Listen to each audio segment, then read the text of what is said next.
আরজিকরে নির্যাতিতার সোদপুরের বাড়িতে আবারও গিয়েছে সিবিআই টিম। সোমবার সুপ্রিম কোর্টে আরজিকর মামলার শুনানির আগে শুক্রবার দুপুরে নির্যাতিতার বাড়িতে গিয়ে পরিবারের সদস্যদের সঙ্গে কথা বলেন। 4 সদস্যের ওই সিবিআই টিমের হাতে একটি নীল রঙের ডায়েরিও ছিল।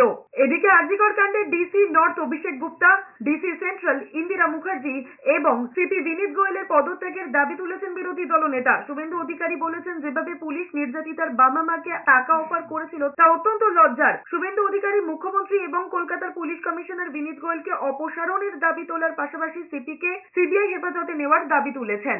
কলকাতা পুলিশের ডিসি নর্থ অভিষেক গুপ্তা, ডিসি সেন্ট্রাল ইন্দিরা মুখার্জি এবং